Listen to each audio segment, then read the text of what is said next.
Okay. All right, go ahead, Adam. We all set? Well, good morning, everybody, and welcome to today's Collegiate Kickoff. We're so excited that you're here to learn more about the walk and the Alzheimer's Association.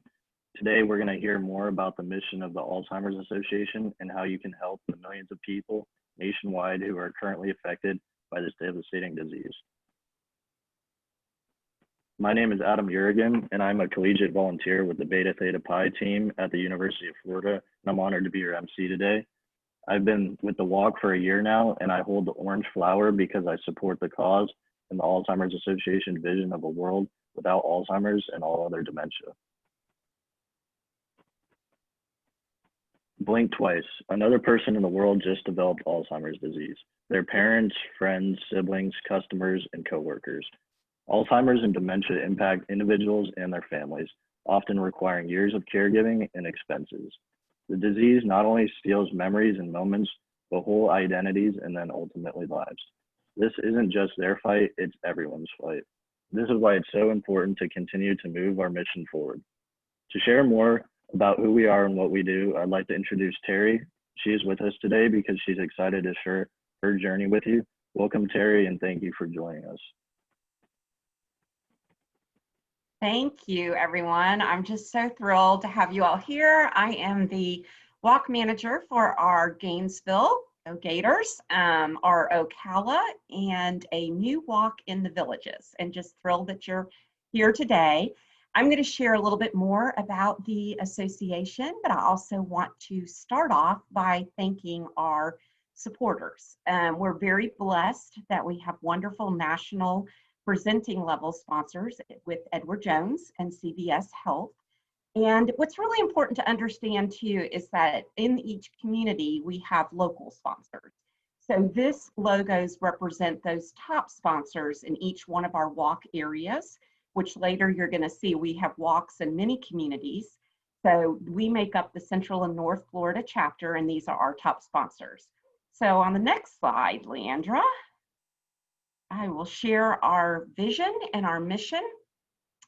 The Alzheimer's Association leads the way to end Alzheimer's and all other dementia. And I'm just going to pause on that part of the mission for a moment, because we just added that recently. And I find that just to be so remarkable and wonderful, because we've been helping people with all types of dementia, but we have just officially put this into our mission statement. And I think that's really important for us to recognize. And we do this by accelerating global research, driving risk reduction and early detection, and maximizing quality care and support. And what our vision is a world without Alzheimer's and all other dementia. Some of you may understand this more than others, but Alzheimer's does not have a cure. So that's what we are out to do, is to slow, prevent, educate, and then find that cure. So slide, I'm going to share with you a little bit more about how we can make an impact. And we do this together by raising funds and awareness in three main areas. And care and support is one very important area. And the Alzheimer's Association works on a national and local level to provide care and support for all those affected by Alzheimer's and other dementias. How do we do that? You probably have heard of support groups before. All of our support groups are now virtual because of COVID, and we're going to talk a little bit about that. And excuse me, my phone was on, didn't even know it. There we go, took care of that little problem. But we also have a helpline that I'm going to share you a little bit about, and we've got what you're probably used to using in different capacities, online forums, and they can be very helpful, and then a very robust website. So education and that support can be very important to a family who is either has a loved one who has a diagnosis or an individual who has been diagnosed. Research is our big priority. And as the largest nonprofit funder of Alzheimer's research, we are committed to advancing vital research towards methods of treatment, prevention, and ultimately a cure. And then I would be remiss if I didn't spend a moment on advocacy. Advocacy is very important to us. We're the leading voice for Alzheimer's disease, fighting for critical research and care initiatives at the state and federal level.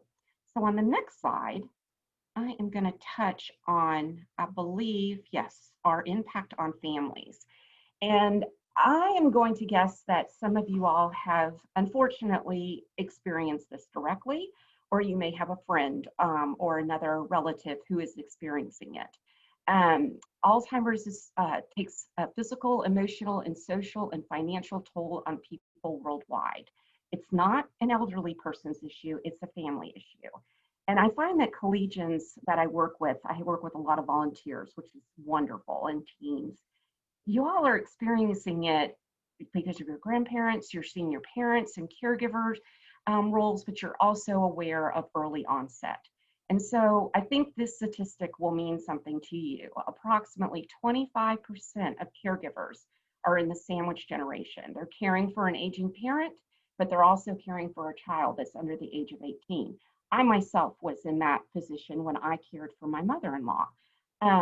So this statistic is just mind-boggling. 18.5 billion hours of unpaid caregiving is valued at over $234 billion. I would never give up that opportunity to have cared for my mother-in-law the way I did, but she did become a priority when I was in my workplace and I might have to go do something, take her to the doctor or what have you. So that's why that figure becomes so important too. And to understand how financially devastating Alzheimer's can be. It's the most expensive disease in the United States. And in 2050, it could cost the nation as much as 1.1 trillion. On the next slide, I won't spend as much time here because you guys are prepping for the workplace. Some of you are already working though. I know that because I know I work with some of you all and you've had good summer jobs, but 1 in 6 employees provide some level of care for a family member or friend. And if you just look at who's in our room right now, that's a pretty strong representation, even amongst you. So that number is expected to grow greatly over the next decade. And that becomes very important because employees start juggling work and caregiving responsibilities that can lead to absenteeism. I was lucky, I worked for an employer that worked with me and my schedule flexible. That's not always the case, and that's hard for a lot of families. 57% of employed caregivers had to either go in late, call in sick, or take time off due to caregiving duties. This is just mind-boggling that if you were to total up how much that costs employers, it could be up to $34 billion annually. On the next slide, I am going to share with you the most important question I think that you all are here for, and that is how can you help? How can we work together? Yasmin's going to share more about WALK, and I know that's your main purpose for being here today, to raise money and awareness and learn about how you can help do that.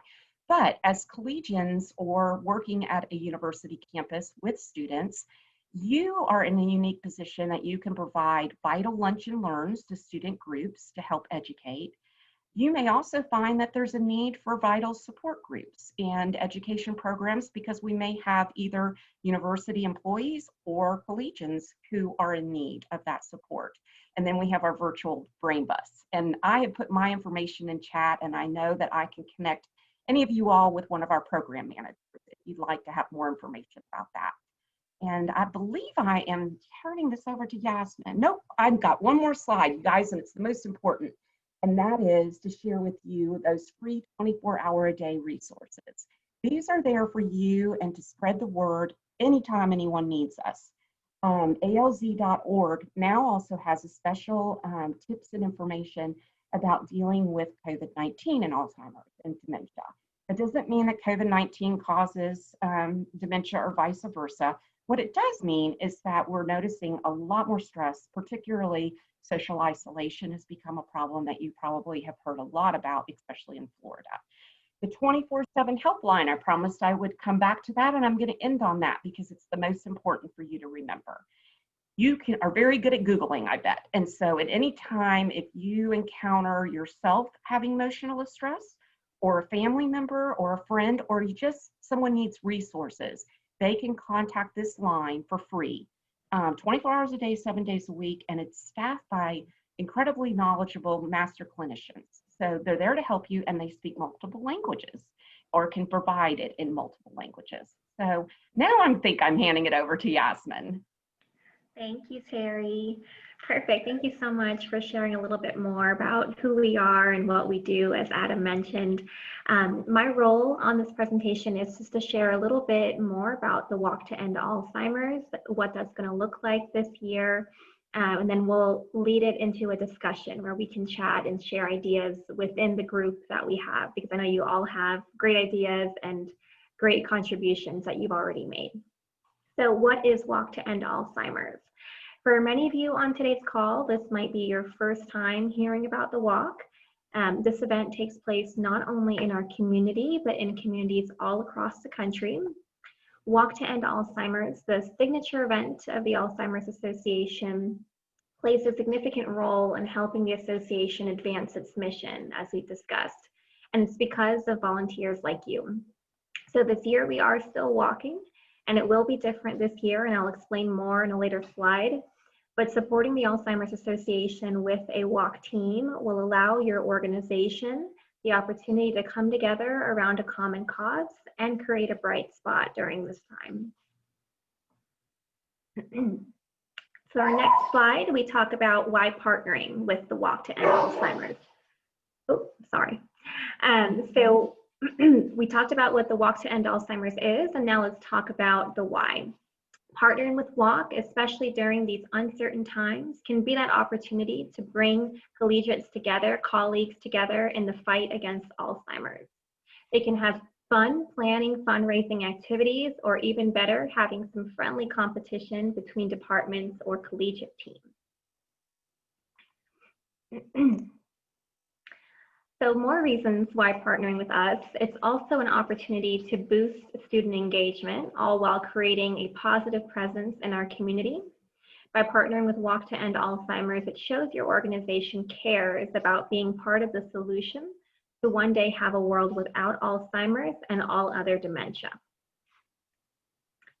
So next, I'm just going to briefly review the 2020 Walk experience. I'm sure your Walk managers have communicated to you what that looks like this year.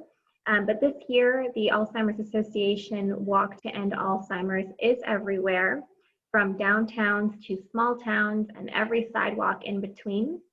Because the world may look a little different right now, but one thing hasn't changed: our commitment to the fight against Alzheimer's and all dementia. So your health and safety are our top priorities, so we are not having a large in-person gathering this year. Instead, we invite you to walk in small teams of friends and family while others in your community do the same. We also have some new features for this year's walk experience, including numerous virtual wraparound events and a new online platform called the Walk Main Stage. Walkers can still have the opportunity to earn their fundraising t-shirt once they've raised $100, and this year that will be direct shipped to walkers. And walkers will also have an enhanced experience through the Walk to End Alzheimer's mobile app, which will include more innovative ways to track your steps and to motivate walkers throughout the experience as well. So our next slide, we just provide a little bit of an example of what the day-to-day would look like, a day schedule for the Walk to End Alzheimer's. They wanted to let you know about all the exciting new elements of the walk day experience. So essentially, there are going to be 3 easy components. First, all teams are invited to watch the online walk opening and promise garden ceremony. Next, everyone will walk in their own neighborhoods, individually or in small groups. Finally, we will have a drive-through planted promise garden, which is view only. You can stop by and see it at a determined location within your walk community. Of course, please follow CDC guidelines and recommendations from local health officials when deciding to walk with those outside of your household. So next, I'd like to bring it to one of our volunteers, Emma Carter, the 2019 Grand Champion with Team Sigma Kappa. Hi everyone, thanks for having me. My name is Emma and I'm a UF student and also a member of Sigma Kappa sorority. I'm going to quickly talk to you about one way that you can fundraise. So I was a Grand Champion last year, and the main way that I raised money was through a Facebook fundraiser. Alzheimer's disease has had a major impact on my family, And I knew that participating in fundraising for the walk would be something that not only am I passionate about, but also my friends and family. It's really, really easy to set up your fundraising page on Facebook because you can do it right from the Alzheimer's Walk website. Once you register to be a walk participant, you can go to your participant center, and if you scroll down just a little bit, you can connect your Facebook to the participant center, and it can even draft a message if you don't know what to say or don't know how to say it. But I think personally, if you add why you're walking, why you're fundraising, why you're passionate about the cause, people will be a lot more inclined to donate and just to support you in general. Probably takes less than 5 minutes to set it up, and you can share it on Facebook and invite those to donate. I think it's one of the best ways to fundraise because it enables you to reach out to people who maybe you don't talk to all the time, you don't get to see, especially in this increasing virtual world. It's a great way to reach out to others. And even though we're virtual this year, I'm still really excited to hear some innovative fundraising ideas and be a part of this new camaraderie we're creating with the Alzheimer's Association this year. Thanks. Awesome. Thank you so much, Emma. And we're going to invite Emma back in a little bit just to chat more with other fundraising ideas. But next, I'd like to introduce the 2020 team captain for Team Sigma Kappa, Ashley Carpenter. Hi, everyone. As Yasmin said, my name is Ashley Carpenter, and I am the team captain for Sigma Kappa at the University of Florida. Last year was my first year participating in the walk as a team member for Sigma Kappa, and this year I am so excited to be the captain for such a large team of over 250 girls. And as we said, although this year will be different, I'm still looking forward to coming together either socially distanced or virtually in the fall to continue to fundraise and raise money for the Alzheimer's Association. So I'm going to share a few fundraising ideas with you guys that I have found to be super successful. And as simple as some of these ideas may seem, it is important to remember that donations can add up really quickly, and before long you will reach your goal. So one of the things that we do is you can offer Uber rides for your friends from certain locations. So maybe on a Friday night, or if it's raining and across campus, one of your friends is stuck, you can be like, hey, for a small donation to my ALZ page, I can pick you up and take you where you need to go. Or if you're out and about, you can pick up food orders for your friends and deliver it to them, similar to Uber Eats. Or if they're having a late night in the library studying, you can offer like a pick-me-up coffee delivery or like an energy drink delivery. And one thing that we have found that works really well within Sigma Kappa, and this will look different this year with more like virtual student groups, but we host a lot of, or do our own little mini bake sales. So in our dining room table at our house, let's say we bake like 10 cookies, we'll leave them out on the table with a little sign that says, hey, chocolate chip cookies, like $2 to my ALZ page, and then you can just attach your Venmo. So that's a super easy way to just raise $20.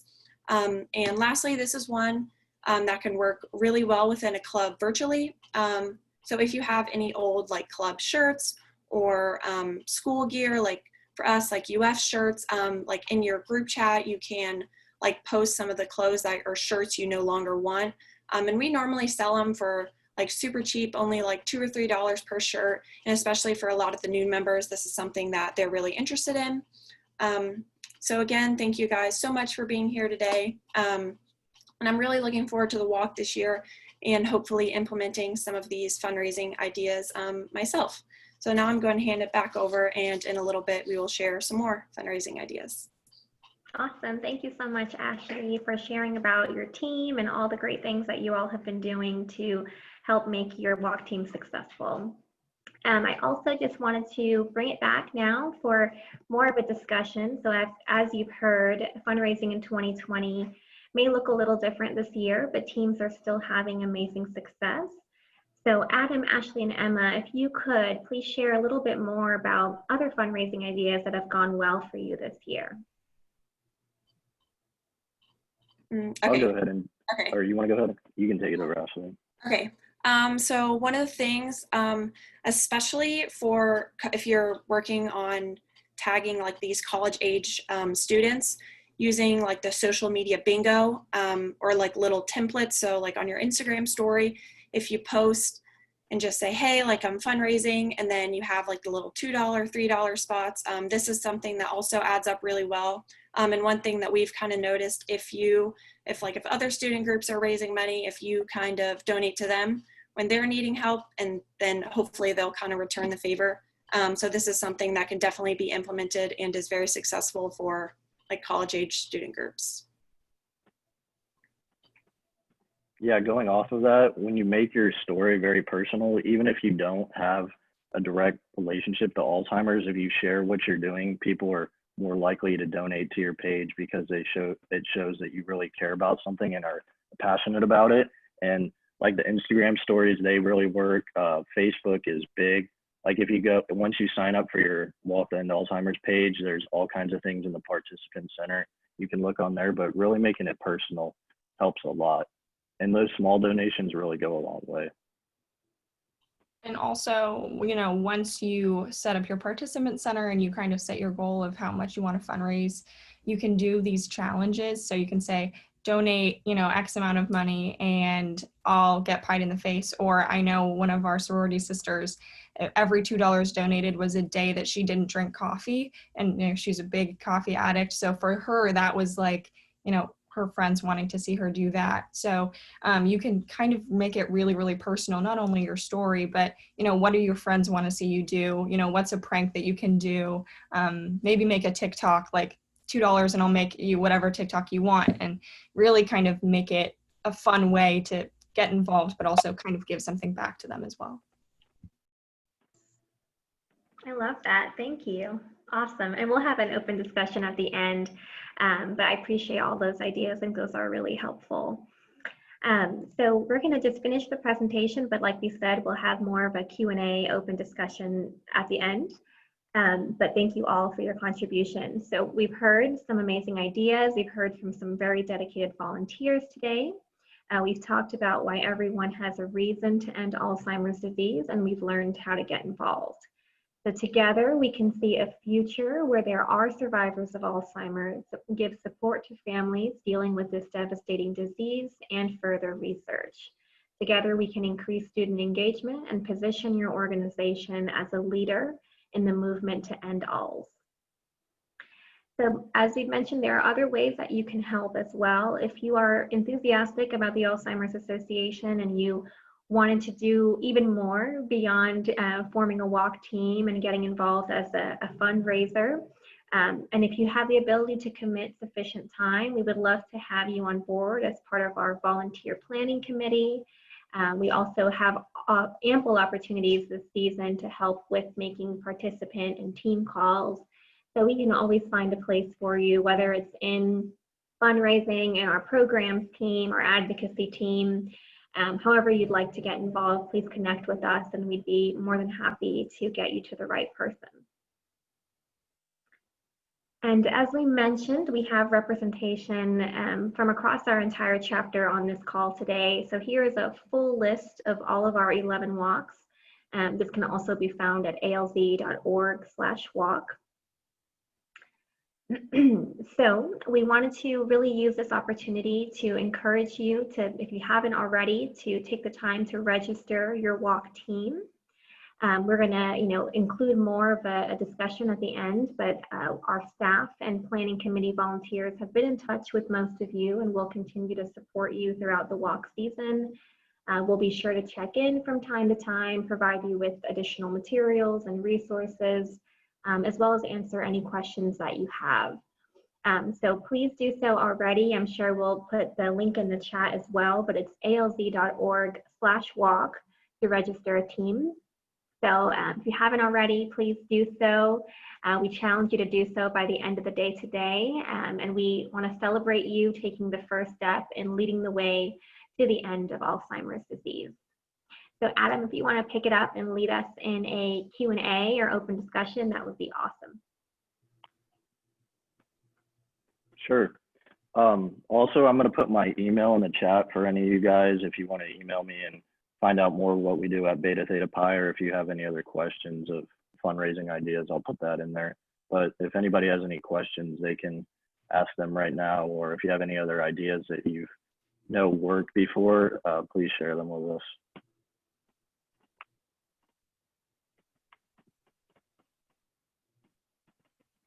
How long do people usually have to like walk? Is it for the 45 minutes in that plan earlier, or can it just be any distance, whatever?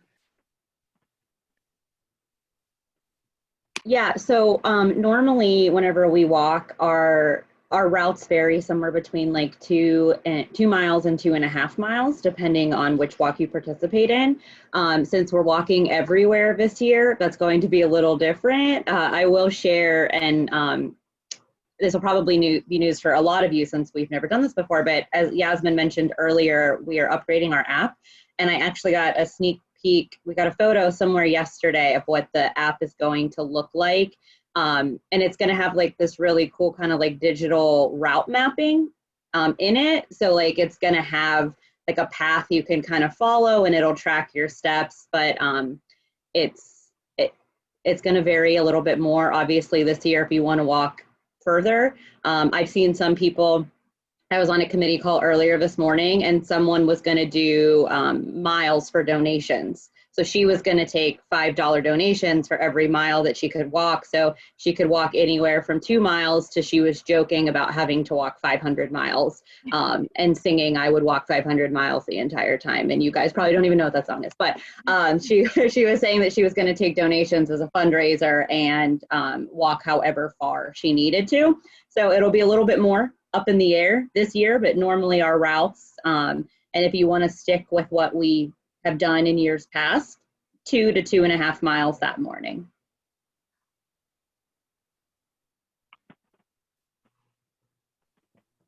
Any other questions or thoughts?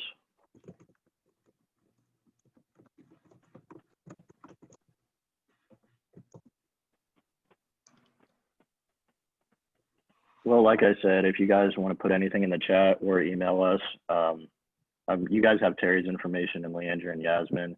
And you can also reach out to me if you have anything, but I think we'll wrap it up here, I guess. And thank you guys all for coming. And one day we'll live in a world without Alzheimer's and all other dementia. And because of all of us, if we all come together. And thank you so much for your time, and be safe and stay well, everybody.